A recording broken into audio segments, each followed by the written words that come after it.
All right. Welcome back, everyone. We're diving into something pretty fascinating today. Oh, yeah. Universal design for learning. UDL. Yeah, UDL. For for those of you, And then no. yeah, exactly. And we're going to kind of uncover how this concept that's, Yeah. making waves in education Yeah.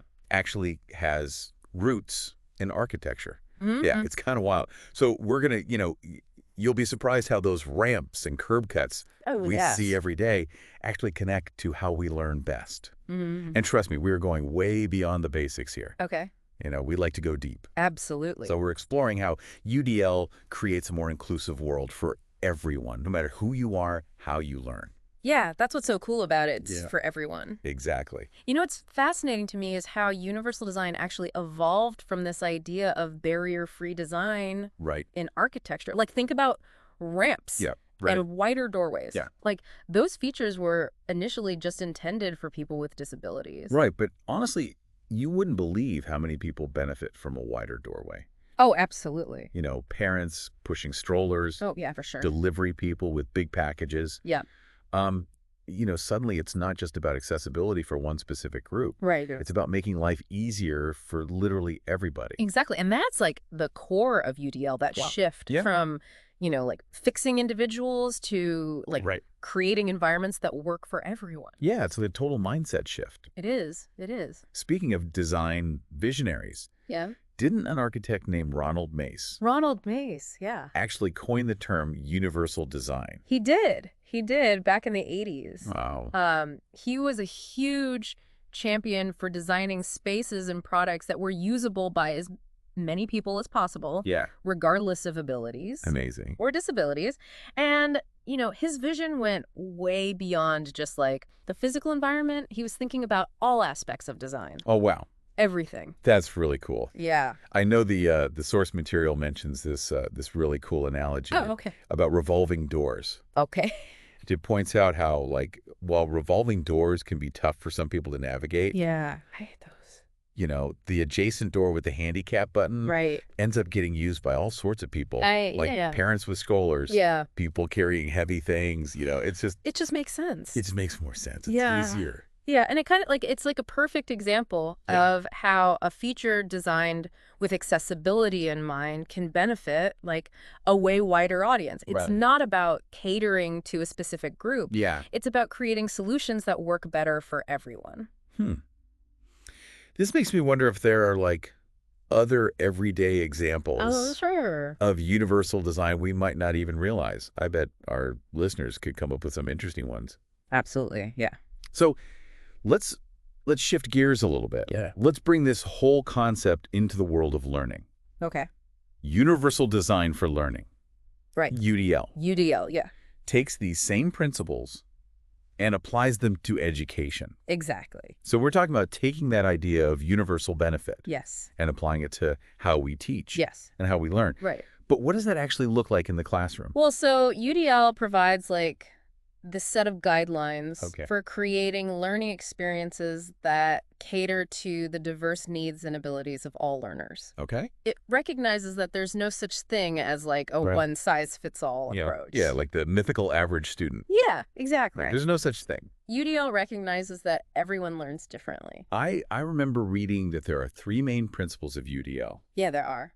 Can you walk us through those a little bit? Yeah, absolutely. So the first one is providing multiple means of representation. And so that means presenting information in a variety of ways. Okay. So visually, Okay. auditorily, Gotcha. through hands-on activities to Right. cater to all these different learning styles and preferences. Right, like some people might grasp a complex concept better through a visual diagram Yeah, than through just listening to, a lecture or something like that. absolutely. Absolutely. It's kind of like having different doors Yes, into the same building. I love that. Some people might prefer the grand entrance, others might find a side door more accessible, Right.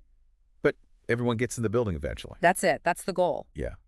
What's the second principle? Okay, so the second principle focuses on multiple means of action and expression. Okay. So this recognizes that students have different strengths and challenges when it comes to showing what they know. Right. So instead of always relying on, like traditional tests or essays, Right. UDL encourages offering students choices in how they show what they've learned.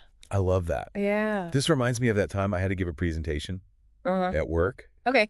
and I was like dreading it Oh, because I much prefer expressing myself visually. yeah. So I created a series of infographics instead of giving a talk, and it went over amazingly well. There you go. You were using UDL Yeah. without even realizing it. Didn't even know at the That- time. That's so cool. That's great. Okay, so then the third principle Yeah. is multiple means of engagement. Yeah. So this is all about tapping into students' interests and motivations to Yeah. keep them engaged in the learning process. Okay. You got to keep them engaged. We got to keep them coming back for more, right? Not just like, the same old, same old. Yeah, and it recognizes that, what sparks one student's curiosity Right. might not do it for another. It's got to be tailored to the student. Yeah. So it's not just about making the content accessible. Right. It's also making it engaging Right. and relevant to all these Yeah. different learners. Yeah. This seems like kind of a tall order. It can be, Um, but it's so worth it. yeah. Wasn't there an organization called CAST Yes. that's been kind of instrumental in developing this whole UDL framework? They are, yeah. CAST, the Center for Applied Special Technology, Oh. has been a pioneer Okay. in the field of UDL. Awesome. They develop all these great resources, Cool. and they provide professional development for educators That's great. to help them implement UDL effectively. Now, I know some people might be thinking that UDL is all well and good in theory, Mm-hmm. but how do you actually put this into practice? Right. Especially in, classrooms that are already stretched thin. Yeah, that's a valid concern. Yeah. But I think, CAST and many educators would argue that UDL is not about adding more to teachers' plates. It's about shifting how we think about teaching and learning. It's about creating flexible and adaptable learning environments Right. that can actually benefit all students. I think that's a really important point. It's not about lowering expectations or dumbing things down or anything like that. No, not at all. It's about creating different pathways Yeah, different ways to get there. to success. Yeah, exactly. And another important thing to remember is that UDL goes beyond simply meeting legal requirements, Okay. like the Americans with Disabilities Act. ADA. Yeah, the ADA. And while the ADA ensures equal access for Yeah. people with disabilities, UDL aims for something much more comprehensive. It's interesting, it's kind of like closed captioning on videos. Oh, yeah, good example. It was initially intended for viewers with hearing impairments, Right, but now it's a standard feature pretty much. that benefits so many people. It does. Those who prefer to read along, Yeah. those watching in noisy environments, Uh-huh. language learners. I mean, the list goes on and on. It really does. So it's like, yet again, another example of Yeah. how something that's designed with accessibility in mind Yeah. Yeah. can actually benefit everybody. Exactly. And that's what's so great about UDL. Yeah. So as we're wrapping up our deep dive into UDL today, Mm. it's amazing to see how this concept that was, born in architecture Right. can have such a huge impact on how we learn and teach. Absolutely. It makes me wonder how we can apply these UDL principles beyond the classroom. Oh, that's a great question. Like what about workplaces? Yeah, Public spaces, even just like our everyday interactions with each other. Totally. How can we apply these principles of flexibility, inclusivity, Huh. multiple means of engagement Yeah. to create more welcoming and accessible environments for absolutely everyone? It's something for all of us to think about. Yeah, it's food for thought. So if you're interested in exploring UDL further, I highly recommend checking out the CKNC website Oh, yeah, great resource. at cast.org. Yeah. It's really awesome, full of practical tips and information. It is a great resource. So that's it for our deep dive into universal design for learning. We hope you found it insightful and thought-provoking. Mm-hmm. Till next time, keep those minds open and those learning pathways wide. We'll see you next time. Bye, everybody.